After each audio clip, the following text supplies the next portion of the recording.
Okay, this is a new segment I'm going to come at you guys with. Probably because I'm not going to be in the playoffs this year. But another thing where I think that it's now time to find out who these game changer guys are going to be. Difference makers. We like to call them league winners, but at the same token, I feel like the term league winner is the classic version. Who's going to be the handcuff to come out of nowhere? Who's going to be the guy that we pick up in waivers during the playoffs who has a spot start? If you recall, 2 years ago, Jamal Williams goes into the finals and delivers a phenomenal performance. We've had so many guys who have been on the spot starting side of things. Mike Boone in particular was like called into duty. He obviously didn't do work last year, but we're constantly reminded that these guys just take some time to pop off. A lot of them are rookie running backs.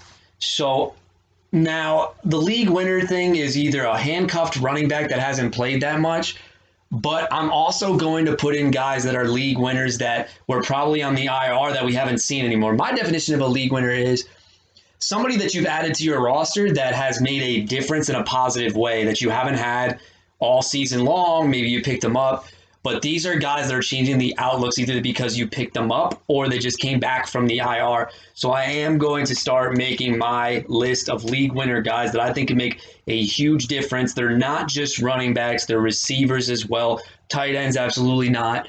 Quarterbacks, I don't believe we have any at this time. I think a lot of quarterbacks are owned at this point. But first and foremost, man, this is just my personal opinion, especially with you guys looking into that. Who do I think is going to be league winners by season's end? We're going to start talking and be like, wow, like this guy really came through for you in a pinch kind of thing. So let me get through that. And it's going to be not just a mix of guys that were picked up, but it's guys that just came back from the IR. These are my league winners that are going to make a difference.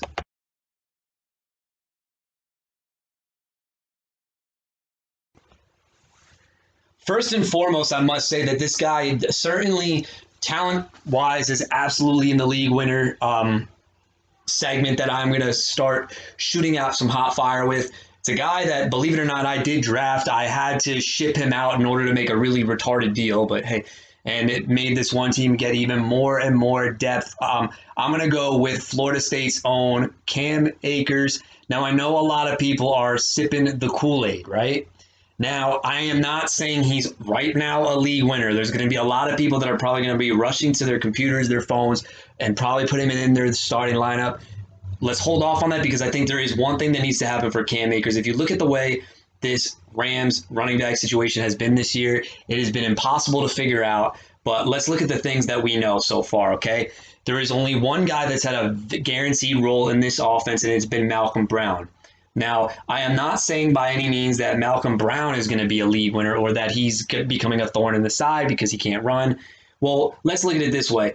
The Los Angeles Rams this season have had their longest runs, their top three longest runs this season have been by Cam Akers. He has 3 over 20-plus yards. Darrell Henderson and Malcolm Brown do not have one single run over 20-plus yards. This is not just me saying, okay, he's the fastest guy. He's got the breakaway speed potential. He's the starter. I honestly don't think he's going to be a workhorse type of a back. I think he's going to be a phenomenal complementary piece. Now, in order to unlock the potential of Cam Akers, there's one thing that needs to happen in this backfield, and it has to be one of the other two guys getting hurt. I do certainly, honestly, I believe if he does not get hurt in the Philadelphia game in week 2, Cam Akers has this job rotating probably with Malcolm Brown because I feel like Darrell Henderson was an afterthought. He's been playing, he wasn't playing in the beginning of the season is what I'm trying to say. Darrell Henderson got opportunity bounced his way, and I don't really like his outlook moving forward. So with that being said, if there's one guy that needs to unlock the full potential of Cam Akers, it's going to be an injury concern to, you guessed it, Darrell Henderson. The problem with Darrell Henderson is that he does not have a certain role in this offense. I think he had a 2 to maybe, if you want to consider, a 3-game sample size where he looked good and then he's just not been very effective because now it's a 3-man committee. I think Henderson was fine when it was just him and Malcolm Brown. But the most important thing here, which is very frustrating, is that Darrell Henderson is not even the permanent goal line back. But Malcolm Brown comes in on occasion, and then you saw Cam Akers get some goal line reps as well. So Henderson, I believe, not Malcolm Brown, is the wrench that makes this a little bit confusing. And I believe you need him to get hurt. And why am I saying this? Because you're probably looking at me and you're probably understanding and saying, well, wait a minute. Malcolm Brown flat out sucks. The problem is, though, from a fantasy perspective, with Henderson gone, this backfield becomes more easy to predict. What do I mean by that? You know the Malcolm Brown role is going to be on third downs in a 2-minute offense, so you're not going to get that with Cam Akers. But here's the but. The one thing that you're going to eliminate is a possible goal line touch from Darrell Henderson. Darrell Henderson absolutely has no value. He has to go. I do feel like, Johnny, if you're wanting to start a guy, I think Cam Akers has the best potential here. He's got the breakaway potential. He has the best hands on the team, by the way. Malcolm Brown, I believe, is there for protection purposes. He's kind of like the Rams version of Jamal Williams. He's kind of just there. I think if Brown was to, quote unquote, go down and get hurt, I can't trust Cam Akers because I don't know what the role is going to be. I'm saying the role is undefined. I think Cam Akers has league-winning potential. He's going to be hard to trust in a three-man committee, but if Darrell Henderson does go down, I do believe that this dude automatically becomes an RB2. Let's not forget when it was a two-man committee, granted it was week one, this guy touched the ball 15 times in that game. Granted, very inefficient, but I do feel like he is going to have an injury, more so to Darrell Henderson, in order to be that league winner guy. So Cam Akers is the first guy on my list.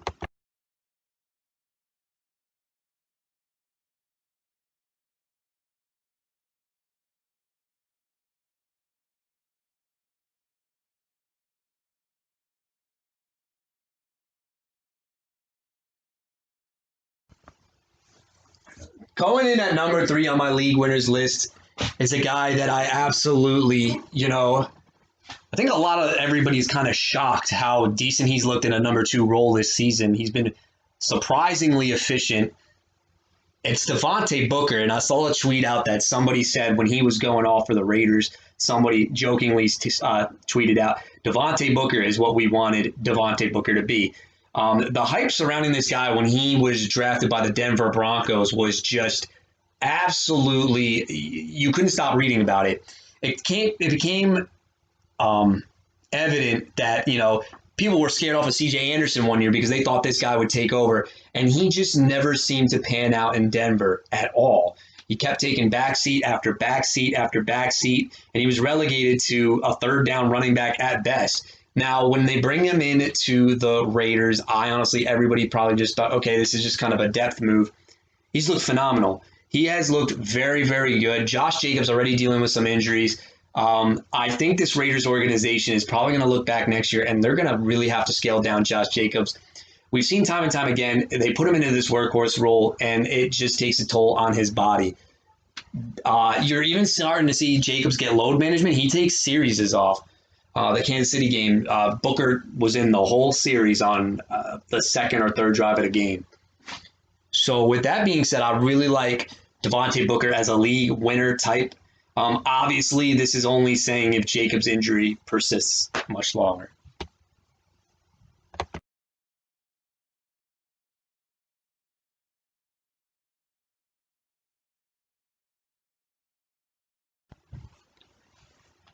The next guys that are going to be league winners, in my estimation, I'm going to split this list in half because both of these guys came back off of the quote-unquote IR, if you will. By the way, I hate the IR rule. It's very impossible to figure out. The next league winner guy that I'm going to have for 2020 is two guys coming off.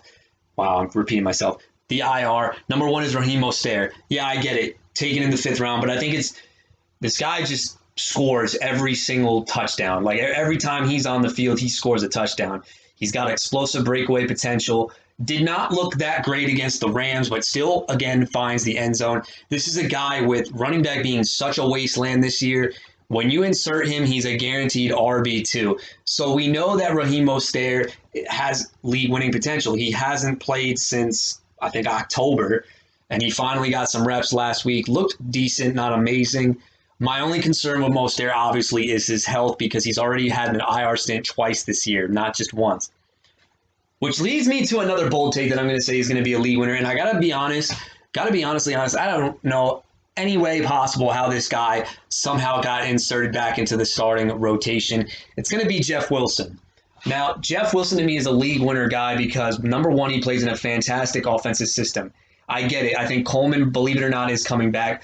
But my stance on Tevin Coleman has not changed. He is not a league winner. He is not a very good running back. So we're going to skip that. I honestly feel like next season, the handcuff to own in San Francisco is Jeff Wilson. For whatever reason, this guy's been on the roster for 3.5 years, I believe, and they've always kept him around because he knows the playbook. He's familiar with the system. And that New England Patriots game, granted, the Patriots not as dominant as they used to be, he looked absolutely phenomenal. He's looked better in that game than Tevin Coleman has looked any time as a San Francisco 49er. And in my honest personal belief, even if Mostert is there, and he continues to be the 2A or the 1B to Mostert's 1A. Jeff Wilson, believe it or not, if he gets into the rhythm as the number 2 guy, has produced many times this season, guys. Let's not forget, Jeff Wilson, all right, the Giants game behind Jerick McKinnon, which I'll touch on that in a minute.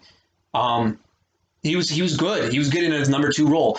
This San Francisco backfield, as long as they're competent, as long as Kyle Shanahan is calling the plays, you want a piece of this backfield if they're healthy. I actually think that Jeff Wilson, yes, I can't believe I'm saying it, Jeff Wilson, probably the greatest 4-string running back of all time, is definitely a league winner. So his value obviously becomes a major league winner if Mostert was ever to get out. Let's just face it this way. Jerick McKinnon is not a factor. I think they tried. He's been, as the lead guy, he's been horrible. So I think he is just an emergency fill-in purpose kind of a guy. Tevin Coleman just can't stay healthy, and he's not very good. I will say that Jeff Wilson is definitely a league winner.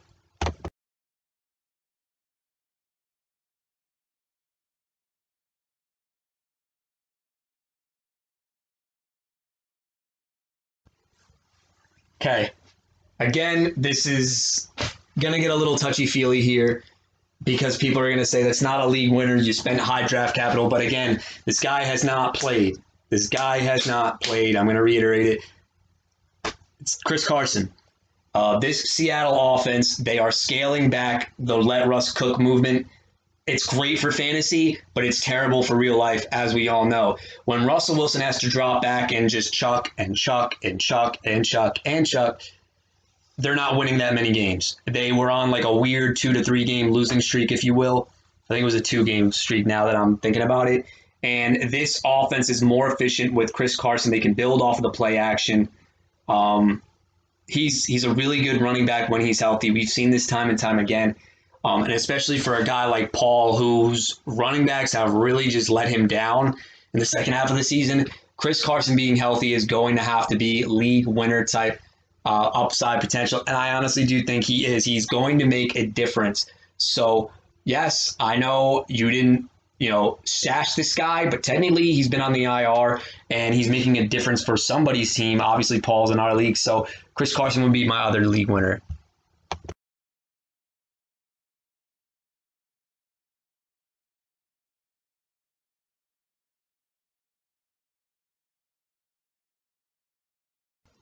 Now, if you thought that was bad, this is going to get even worse. By default of this rule, Christian McCaffrey has to be a league winner this season. Let's talk about David Sutton. He needs a win, and he's in because I believe that Coffee wins this week. But Christian McCaffrey's a league winner. There's probably some idiot probably clicking on this, and he's probably really like, can't believe this guy is putting the number 1 pick as a league winner. Who is this schmuck? I get it. But again, read the definition of everything. League winners I define as guys who have been out for a while that are making a difference out of nowhere for some certain team. There's probably a lot of teams that have McCaffrey stashed, and believe it or not, even with them not winning any games, they seem time and time again to go back to him. McCaffrey at like 60% in Kansas City put up 33 fantasy points. Okay? The guy is a difference maker. He is certainly a league winner. I do think that with David's playoff hopes looming a little bit, I believe that this team might be a little scary because you're combining Patrick Mahomes with Christian McCaffrey, which is a combination that's going to be very hard to beat. But I mean, this one's obvious. It's Christian McCaffrey.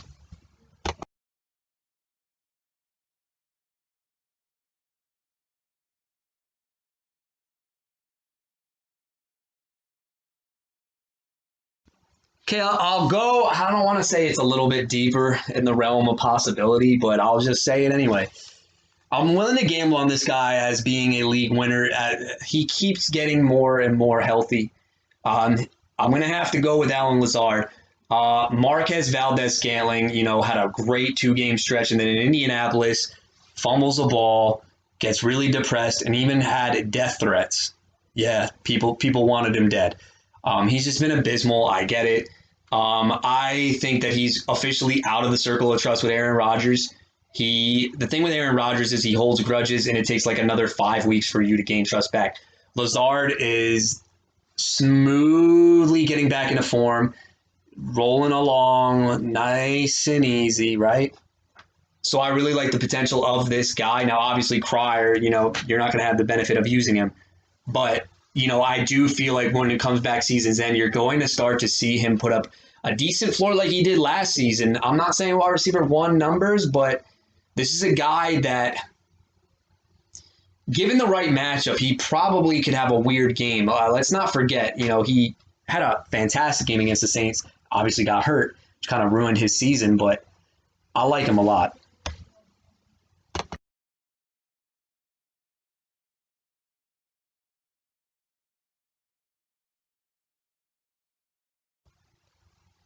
This is my absolute favorite one on this list because of the type of quarterback that's throwing him the ball and the type of coverage he's going to see day in, day out. Shame on everybody in this league who did not drop that budget on Gabe Davis. Obviously, I was tapped out. I probably would have blown my whole budget on this guy. You guys are sleeping on the man.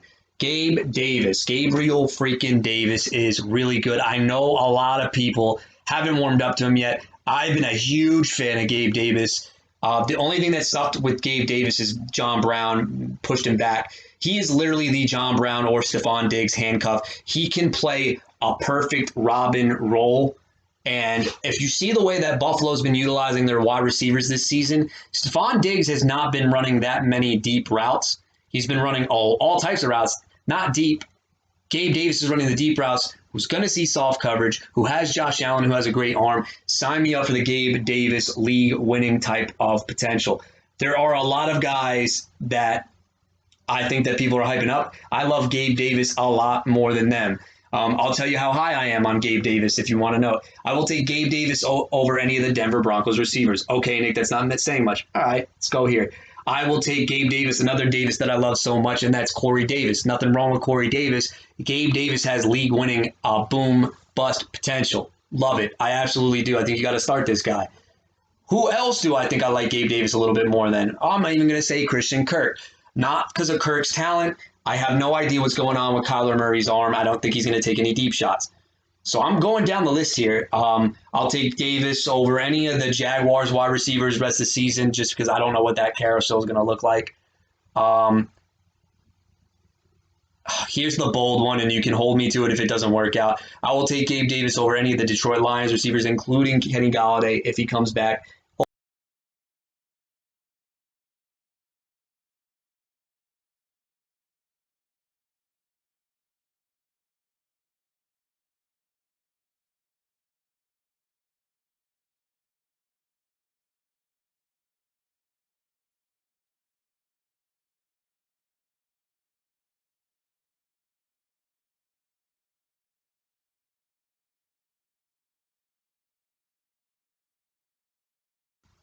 This one honestly pains me so much. It really, really does because he did not look very good. Then he gets hurt, and I think everybody in their mind thinks that, oh yeah, like he tore his leg. Everybody thinks that the popular handcuff, my favorite handcuff, Chase Edmonds is going to take over as RB1 season. Doesn't pan out. This guy comes back and has looked very, very good. I don't know why. And with Murray's shoulder not being 100%, it pains me to say this, but Kenyon Drake is a league winner. The guy's been awful. He is tearing it up. He's having a great second half after the injury, which I think everybody, including myself, thought he was going to be donezo. My God, man. Kenyon Drake, pains me to say it, he's going to be involved a lot more. Chase Edmonds and him are still kind of splitting, but now Murray, like you're noticing there's something wrong with his shoulder. Kingsbury's going to downplay it. If they miss the playoffs, this is the egg. This is the classic excuse. Kingsbury's going to say? He's going to say, "Oh, guess what, guys? Guess what, guys? Murray's shoulder really wasn't 100%." He just doesn't want the media or anybody to know that right now. But you're going to see more and more dump offs. He's running more routes. I hate to say it, Kenyon Drake is a league winner.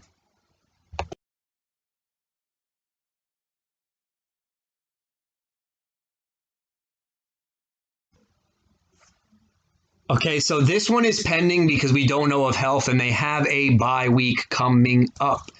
Okay, so I'm going to say that flat out.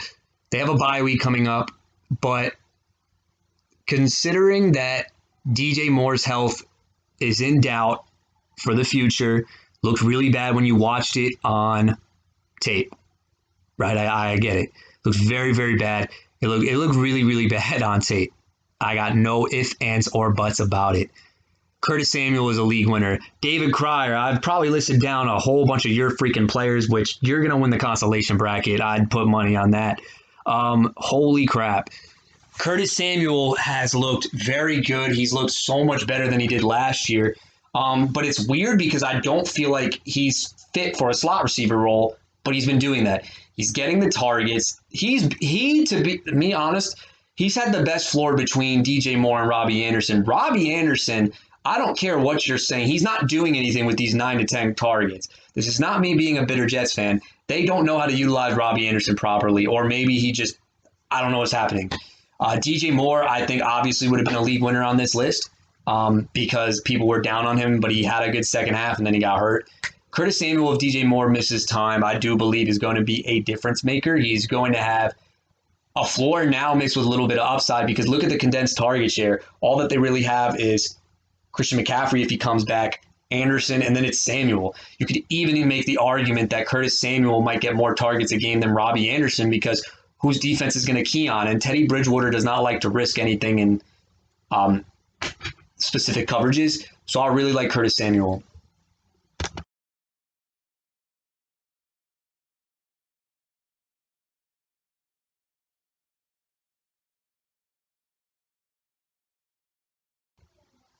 And now the biggest surprise of all, I think everybody had saw this coming.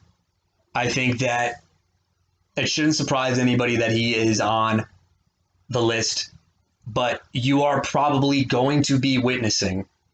I'm not even going to say probably, you are absolutely going to be witnessing a final changing of the guard in Minneapolis, Minnesota, where if you take a look at what's going on here, you have a young emerging superstar who in limited amount of games where it's a run first team, he's making the most out of every single opportunity. I know my man, or I shouldn't even say that because Johnny knows he's not my man. Adam Thielen is still there, and I get that. I totally, totally get that. Justin Jefferson will finish as a wide receiver 1 by season's end. There's a lot of factors that are going into this. This is one where I finally put a schedule in place to kind of determine why I think this. They're going up against a lot of teams that shut down the run. Jacksonville obviously does not be counted in this. But we keep seeing time and time again, every time this kid's number is called, he's absolutely amazing. Kirk Cousins has definitely earned his trust. There are a lot of teams that are very leaky on the back end of the secondary. Jacksonville will obviously. Thielen will still be okay, but I'm saying if you ask me which one of these guys can win you a week and win you a championship, give me Justin Jefferson, who will finish as a wide receiver 1 by season's end. So Jacksonville sucks. Tampa Bay, extremely leaky in the we saw what they did against Tyreek Hill, right? I get it. It's Kansas City, not a good comparison there. I get that. But this secondary, and Carlton Davis included, Jamel Dean, very leaky. Very, very leaky. And I do think that they're going to have to shut down the run, which means Jefferson will probably pop one deep. And then the Chicago Bears, who he looked like an absolute stud against. Oh, and here's the best one I like. The New Orleans Saints, whenever Lattimore gets matched up one-on-one, Jenkins, they get caught slipping a little bit. Justin Jefferson will be a league winner. Alex, I'm sorry, buddy, that you're not making it into the playoffs, but I think a lot of people are going to be fortunate because I think your team health-wise is pretty scary. Justin Jefferson is the last one.